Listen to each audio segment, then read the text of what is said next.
Audio Jungle.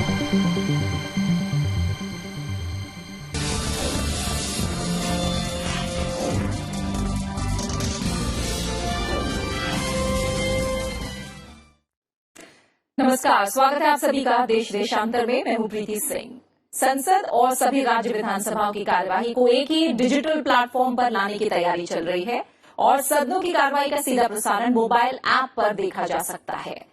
सदनों की कार्यवाही का लाइव टेलीकास्ट और सभी प्रकार के कंटेंट को देश के आम लोग भी इंटरनेट और मोबाइल ऐप पर किसी भी समय देख पाएंगे। विभिन्न राज्य विधानसभाओं की कार्यवाही और सामग्री को भी बाद में इस डिजिटल प्लेटफॉर्म से जोड़ा जाएगा।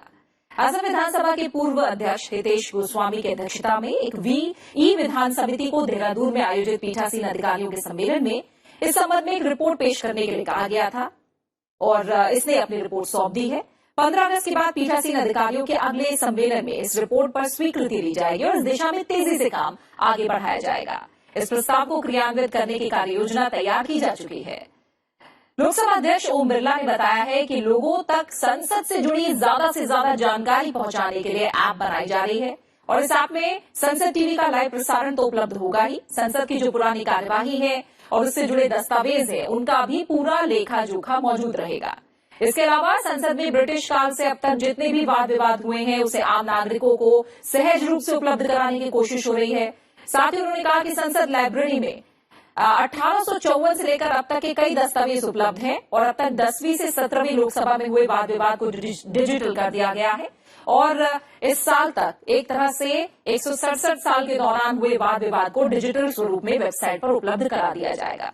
इसका मकसद क्या है? इसका मकसद ये है कि आम लोग संसद के विभिन्न आयामों में आसानी से जुड़ सकें। देश देशांतर में आज हम बात करेंगे संसद को पूरी तरह से डिजिटल बनाने की जरूरत और इस दिशा में किए जा रहे प्रयासों की, और इस पर चर्चा के लिए मेरे साथ दो खास मेहमान जुड़ रहे हैं। मेरे साथ जुड़े हुए हैं Chakshu Roy, head of outreach PRS, साथ ही मेरे साथ है Surendra Nath Tripathi, director Indian Institute of Public Administration. आप दोनों मेहमानों का बहुत बहुत शुक्रिया मेरे साथ इस चर्चा में शामिल होने के लिए। चक्षु रॉय, आपसे शुरुआत करूंगी। डिजिटल युग है और अब एक तरह से संसद का डिजिटल होना, हर आदमी की पहुंच में, उसके मोबाइल में संसद की कार्रवाई का आना, पूरा लेखा जोखा एक ऐप के रूप में मौजूद होना, कितना अहम कदम साबित हो सकता है ये? अगर हम संसद और संसदीय कार्रवाई के डिजिटाइजेशन की बात करें तो सबसे जो पहली चीज उभर कर आती है वो ये है कि जो संसद है वो लोगों की संसद है और संसद में जो कार्रवाई होती है वो लोगों तक किस तरह से सुचारू रूप से पहुंचे, आसानी से पहुंचे, ये एक काफी जरूरी बात है। अगर इसका हम पीछे जाएं अपने संसदीय हिस्ट्री में और देखें कि संसद में जो टेक्नोलॉजी का उपयोग था वो किस तरह से होने लगा, तो उसके 2-3 डिस्टिंक्ट चरण दिखाई देते हैं। तो पहले मैं जब संसद के कुछ दस्तावेज पढ़ रहा था वेबसाइट पे, तो ये मैंने पढ़ा कि 1950 के दशक में एक टेलीप्रिंटर आया और उस टेलीप्रिंटर को लोकसभा की लॉबी में रखा गया ताकि जब लोकसभा में चर्चा हो रही हो तो अगर कोई जरूरी न्यूज देश भर में हो या विदेश में कोई जरूरी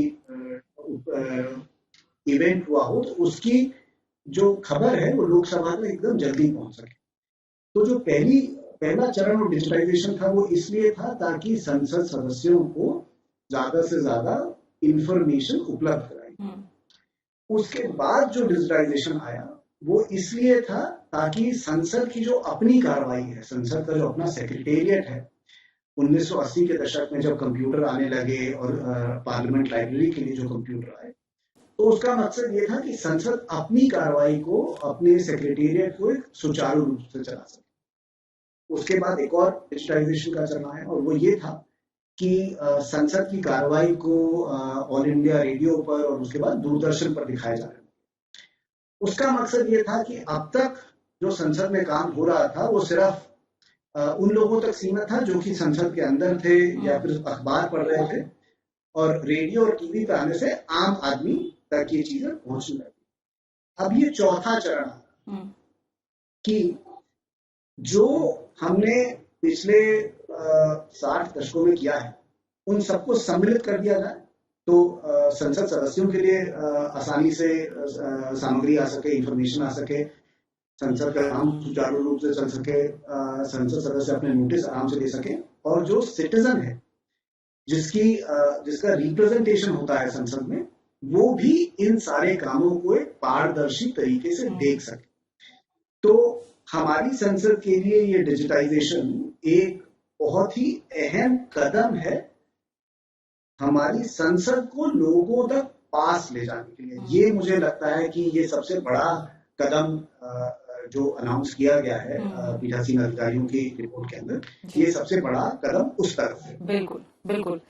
इसके और आयामों पर बात करेंगे। सुरेंद्रनाथ त्रिपाठी जी, आपकी नजर में ये फैसला कितना अहम होगा, और कहीं ना कहीं क्या ई पार्लियामेंट के जरिए, जैसा अभी चक्षु ने भी कहा, ई डेमोक्रेसी को भी हम ज्यादा मजबूत होता देखेंगे? आपकी नजर में किन आयामों पर यह फैसला काफी अहम साबित हो सकता है?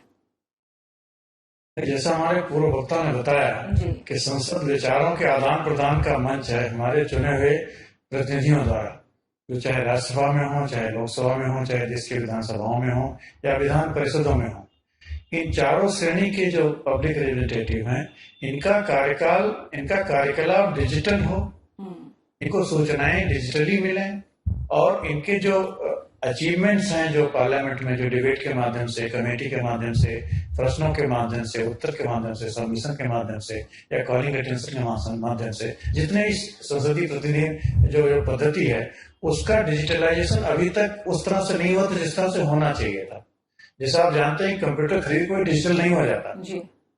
आज सारी किताबों को डिजिटल कर दीजिए, that does not make you digital. हमने कोरोना काल में देखा है कि स्कूलों को जब डिजिटल एजुकेशन की बताई, तब हमारी कलई खुली कि हम तो बोलते थे डिजिटल है, बट डिजिटल कितना है।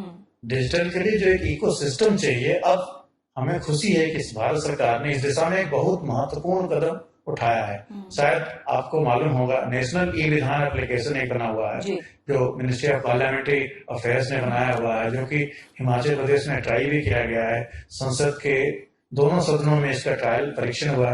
मैं स्वयं जब संसदीय विभाग का संसदीय मंत्रालय में सचिव था, उस समय इस पर हम लोगों ने बहुत कार्यक्रम किया है, और उस समय के लोकसभा के पीठासीन अधिकारी, माननीय उपराष्ट्रपति महोदय, लोकसभा के सेक्रेटरी जनरल वगैरह, सबकी ये इतनी इसमें भागीदारी है कि अब ये उस स्टेज पर आया है जब हम कह सकते हैं कि e democracy and e parliament and e Sansad means only one thing, where members are served digitally, members' activities are monitored digitally by the citizens, and it becomes a very another stage of transparency. ठीक है, बिल्कुल। जी बताइए। या चक्षु जी, go ahead. जैसे मान लीजिए सांसद लोग हैं या जो प्रश्न पूछते हैं, साल भर में पूरे भारतवर्ष में सारे सांसद और विधायक मिलकर लगभग 1.5 लाख से 2 लाख प्रश्न पूछते हैं, और उन पर सारी सरकारें संजीदगी के साथ उत्तर देती हैं। ये जो 1.5 लाख प्रश्न उनके उत्तर आते हैं, ये किसी भी रिसर्चर के लिए माइन है। They are full of facts and an authentic government view on that, but उसको हम चूंकि सिस्टमेटिक रूप में अवेलेबल नहीं है, बिट्स एंड पीसेज में है, you have to remember the question first, then you can get the answer. आज नेशनल ई विधान एप्लीकेशन में या जो भी डिजिटलाइजेशन की तरफ सरकार प्रयास कर रही है, इनमें इन सबका एकत्रीकरण होगा, एक प्लेटफॉर्म पे आएंगे। They will be readable, they will be searchable, and then can be presented in a digital format, and then it will have relevance both for members as well as for citizens. Yes. बिल्कुल त्रिपाठी जी, आगे थोड़ा सा आपसे गुजारिश है कि थोड़ा हिंदी का इस्तेमाल ज्यादा करें। देश देशांतर कार्यक्रम हिंदी में अलग से हम इसीलिए लेकर आते हैं।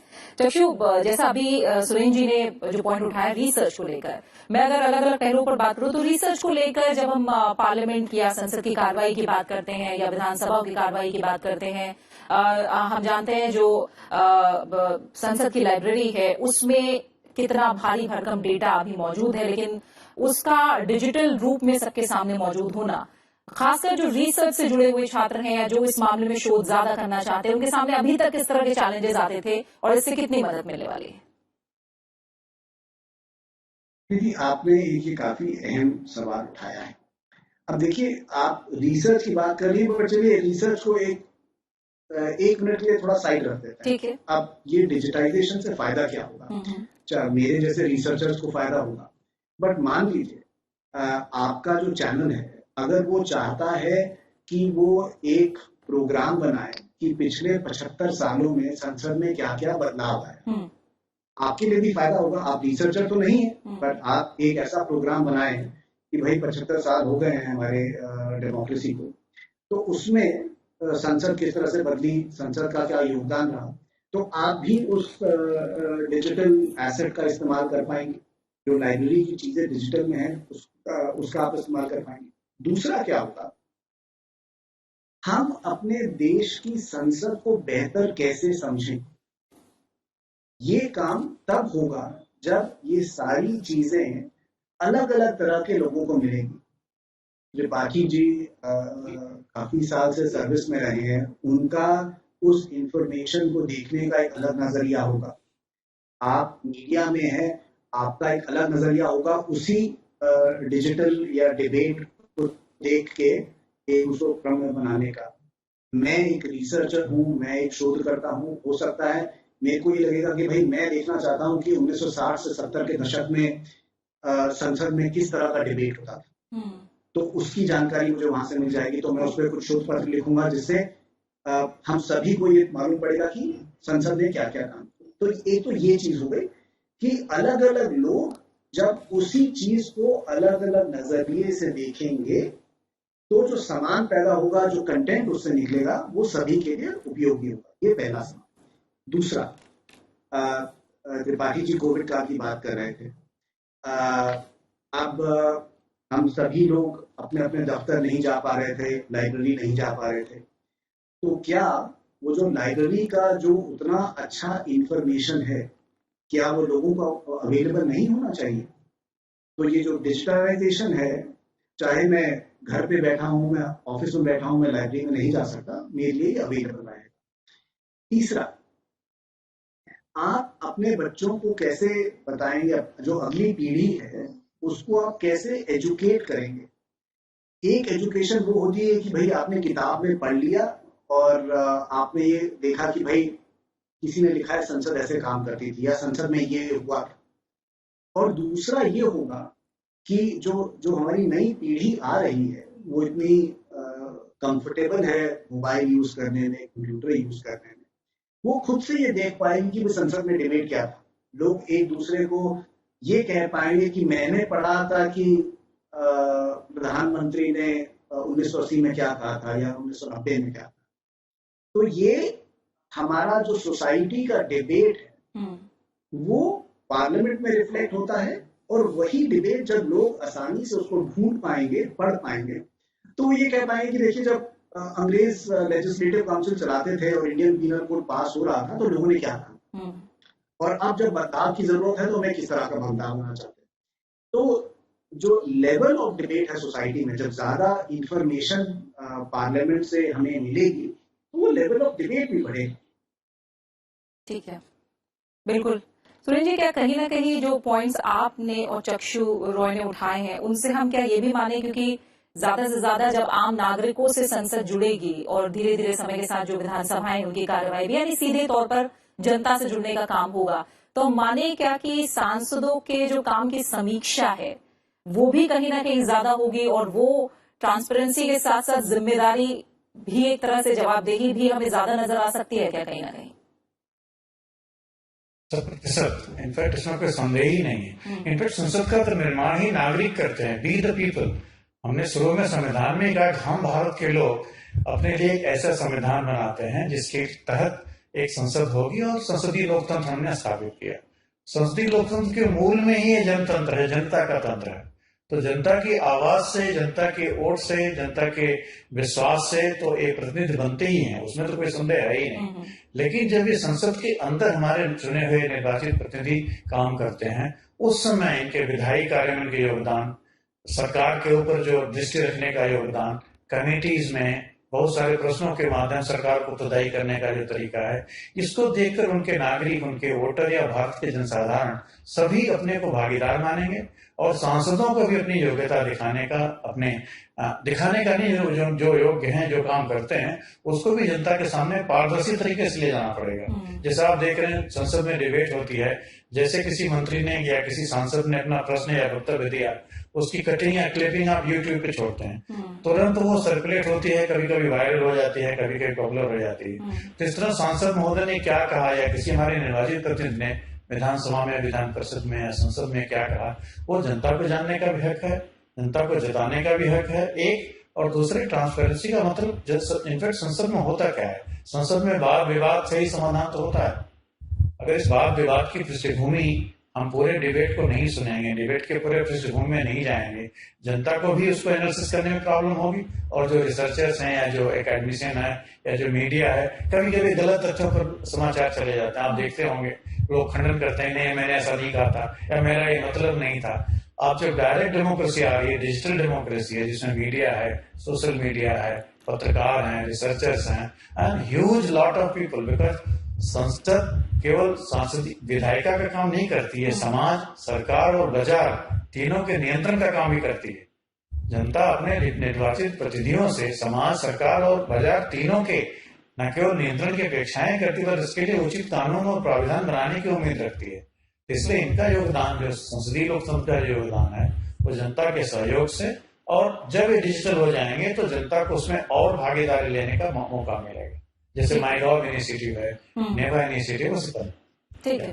तो जब हम डिजिटल होने की बात कर रहे हैं चक्षु, तो जाहिर तौर पर धीरे धीरे जब पूरी तरह से पेपरलेस होना, डिजिटल होना, अब ऐप के जरिए प्रोसीडिंग्स को देख पाना और जो दस्तावेज है उनको भी आप डिजिटली एक्सेस कर पाएं, इसके लिए आप क्या मानते हैं कि सेक्रेटेरिएट की बात करें या तमाम ऑल लेवल पर जिस ट्रेनिंग की भी जरूरत है, वो भी क्या अभी एक चैलेंज है? इस दिशा में कैसे आगे बढ़ा जा रहा है फिलहाल?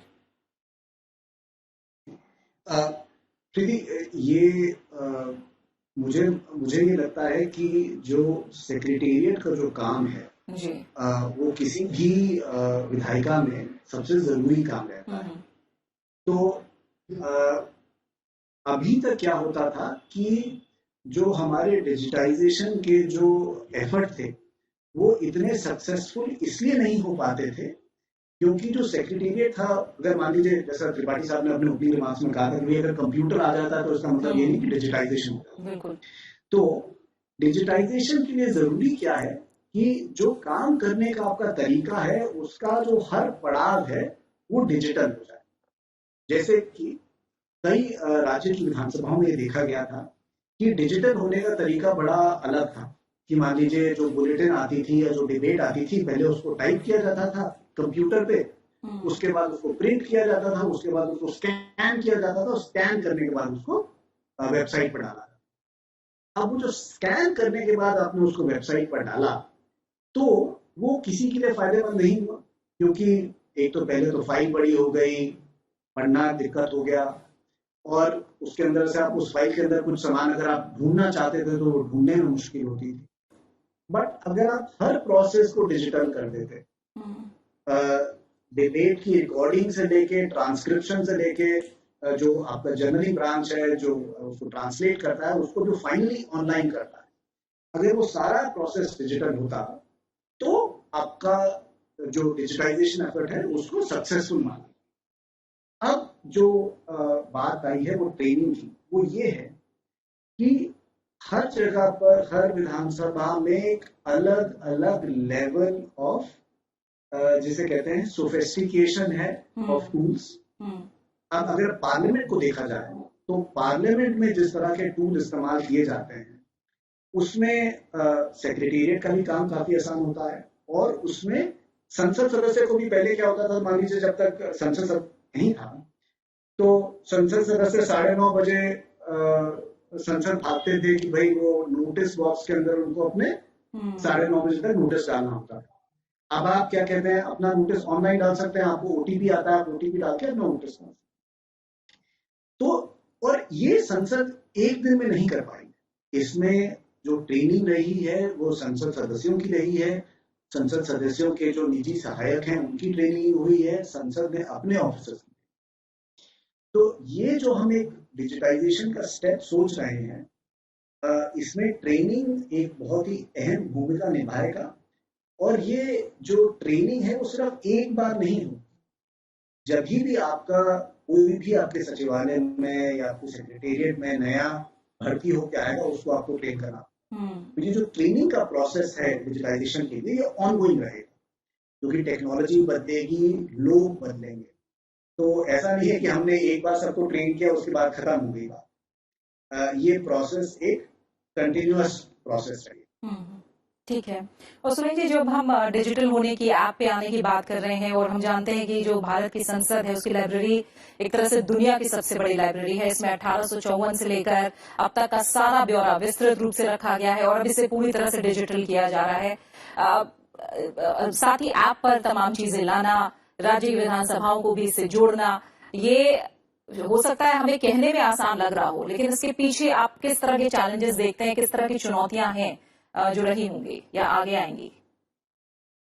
एक पहला प्रश्न बताऊंगा, क्षमता विस्तार के लिए सरकार ने क्या किया, भारत सरकार ने क्या क्या स्टेप्स लिए हैं। बहुत सारे स्टेप्स नोन है, अब जनता को मालूम है।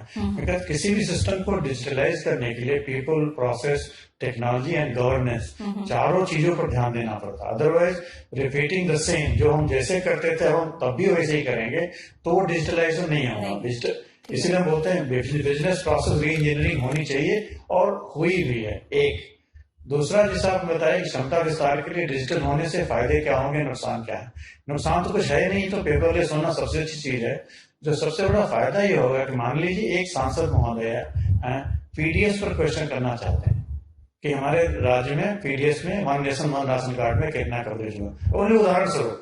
बट इस पर हो सकता है माननीय मंत्री ने पिछले 10 बार या पिछले 20 सदनों में 20 बार इस पर आलोचना हुई हो सकता है। हिंदुस्तान में 28 सांसद हैं, 28 विधानसभाएं, उनमें कभी कभी आलोचना हुई हो, प्रश्न उठे हो, उत्तर उठे हों। आज हम एआई टूल इस्तेमाल करके, डिजिटल टूल इस्तेमाल करके, जब माननीय सांसद कोई प्रश्न इंटर कर रहे हैं इन द सिस्टम, उसी समय उनको ये सारे क्वेश्चन की एक लड़ी मिल जाए, उनको लिंक मिल जाए, ऐसे ऐसे क्वेश्चन उस बीच में पूछे गए हैं, उनका ये उत्तर है, this is AI tool which will help you. तो उनको प्रश्न करने में आसानी होगी, प्रश्न को ट्विस्ट करने में आसानी होगी, और प्रश्न के वही उत्तर नहीं आएंगे जो ज्यादातर आते हैं। डिजिटल का फायदा ये होगा। दूसरा जो आप बोल रहे हैं, जैसे मोबाइल में हो जाएगा, मोबाइल ऐप में हो जाएगा, ये तो सुविधा से सूचना संग्रहित करने का है। जब फेसबुक आया था, पहले लोग कंप्यूटर पे खोलते थे, कंप्यूटर के बजाय आईपैड आया, आईपैड के बजाय मोबाइल में आ गया, मोबाइल के बजाय हो सकता है व्हाट्सएप के जरिए किसी और तरीके से आ जाए। So this is progress of technology. But इस टेक्नोलॉजी का इस्तेमाल हमने संसदीय कार्य पद्धति में कम किया था, डिजिटल करने की दिशा में ज्यादा किया था। अब प्रोसेस ऑटोमेशन हो रहा है, ताकि जितने स्टेक होल्डर, जैसे माननीय सांसद ने प्रश्न करना है, मंत्रालयों को उत्तर देना है, उत्तर आने के बाद लोकसभा के प्रोसेसिंग में, प्रिंटिंग में, इसके बाद उसको विभिन्न भाषाओं में अनुवाद करना है, ये सारे काम डिजिटल होने से एक प्रश्न और उसका एक उत्तर किसी उचित मंत्रालय में एक क्लिक के बाद ये सभी सांसदों को, सभी पत्रकारों को और सदन के बाद सारे संसार को मालूम हो जाएगा, बिना किसी और फर्दर ऑटोमेशन के। तो नेवा, जो नेशनल ई विधान एप्लीकेशन जो भारत सरकार ने बनाया है, जिसकी की चर्चा माननीय प्रधानमंत्री ने करी, माननीय राष्ट्रपति जी ने अपने उद्बोधन में किया था ज्वाइंट सेशन में, और उसको लेकर अगर उसका डिटेल आप देखेंगे तो एक प्लेटफॉर्म बेस्ड अप्रोच है, इट्स नॉट एन एप्लीकेशन। जैसे फेसबुक एक प्लेटफॉर्म है, सोशल मीडिया एक प्लेटफॉर्म है, रनिंग ए डेमोक्रेसी के लिए एक प्लेटफॉर्म बना है नेवा, जिसमें भी संसद या कोई भी सदन, कारण सबकी पद्धतियां प्राय समान है। सांसद लोग प्रश्न पूछते हैं, वो विधायी काम करते हैं, विधेयकों पर संशोधन देते हैं, या इस तरह से जो बात विवाद करते हैं, उनकी प्रोसीडिंग होती है, कमेटीज होती हैं, उनकी प्रोसीडिंग होती है, कॉलिंग अटेंशन होते हैं, उसमें सूचनाएं जाती हैं, तो रोज की कार्यविधि बनती है। कार्यविधि कैसे सारे मेंबरों को मिले, अब ये है कि you have to go to the site. अब है कि साइट में जाने की जरूरत नहीं है, आपके मोबाइल में ये नोटिफिकेशन के साथ तरह से, जैसे मॉडर्न डिजिटल गैजेट्स हैं, उसमें आपको अपने आप आता रहेगा। और केवल अपनी संसद का नहीं, अपनी कॉन्स्टिट्यूंसी के बारे में इंफॉर्मेशन मिल जाएगी, आपके विधायकों ने क्या प्रश्न उस दिशा में क्या है, आप चाहें तो थोड़ा सर्च करके पा सकते हैं, और सारे एक ही प्लेटफॉर्म पर रहेंगे। उसका सबसे बड़ा फायदा एक प्लेटफॉर्म पर होना। अदरवाइज मान लीजिए संसद की कार्यवाही एक में है, लोकसभा की अलग है, राज्यसभा की अलग है, तो राज्यसभा सदस्यों के ने कोई क्या उत्तर दिया माननीय मंत्री जी ने, लोकसभा वालों को जानने में सुविधा होगी, असुविधा होगी, और राज्यसभा विधानसभा में तो और भी दुर्भाग्य होगा। इसलिए अगर इसका एक प्लेटफॉर्म पर सब लोग आते हैं, जो कि डिजिटली पॉसिबल है, डिजिटली डुएबल है, डिजिटली उस तरह से प्रयास भी किए जा रहे हैं, ये बहुत ही सुखद संकेत है हमारी डेमोक्रेसी के लिए और जन भागीदारी के लिए भी। बिल्कुल बिल्कुल। चक्षु, आखिर में आपके क्लोजिंग कमेंट आगे की दिशा को लेकर। मेरा आखिरी इसमें सिर्फ यही कहना रहेगा कि डिजिटाइजेशन दो काम कर रहा है हमारे लिए। एक हमारे लिए काम ये कर रहा है कि जो संसद में जो चर्चा हो रही है वो कितनी दूर तक जा सकती है और कितनी आसानी से जा सकते हैं, ये डिजिटाइजेशन का हमारे देश में बहुत बड़ा फायदा होगा। आप इसे मोबाइल फोन पे, कंप्यूटर पे, किसी भी तरह से देख पाए। तो जो संसद अपनी बात रखना चाहती है वो देश के दूर दराज इलाकों तक पहुंच पाएगी, पहला ये। दूसरा ये, अब आजकल ऐसा जमाना आ गया है जिसमें कि जो तथ्य रखे जाते हैं, कई बार वो तथ्य झूठे होते हैं, कई बार उनको ट्विस्ट किया जाता है। संसद एक ऐसा प्लेटफॉर्म है जहां पर जो भी बात रखी जाती है वो एक काफी जिसे कहते हैं अच्छे रूप में रखी जाती है, उसके ऊपर एक काफी वजन रहता है। सरकार जब अपना जवाब देती है तो एक तथ्यों पर जवाब देती है, और संसद का जो डिबेट होता है वो एक पार्ट ऑफ हिस्ट्री हो जाता है। अगर मान लीजिए मेरी और आपकी कभी असहमति रहेगी आपके टेलीविजन चैनल पर, तो हम दोनों जाके पार्लियामेंट के डिबेट को देख पाएंगे और ये कह पाएंगे कि भाई आप ठीक थी कि मैं ठीक था। तो ये जो इंफॉर्मेशन का जो फैक्टफुल डिटर्मिनेशन है कि क्या हुआ क्या नहीं हुआ, वो इस डिजिटाइजेशन की वजह से हम सभी लोगों को आसानी से मिल पाए। बिल्कुल बिल्कुल। चक्षु, इसी के साथ समय यही पूरा हो गया। चक्षु रॉय आपका, सुनीता त्रिपाठी जी आपका, आप दोनों मेहमानों का फिलहाल बहुत बहुत शुक्रिया मेरे साथ देश देशांतर में इस चर्चा में शामिल होने के लिए। इसी के साथ देश देशांतर में फिलहाल इतना ही। आप इस कार्यक्रम को YouTube पर भी देख सकते हैं। अपना अच्छे से ख्याल रखिए और मुझे दीजिए इजाजत। नमस्कार।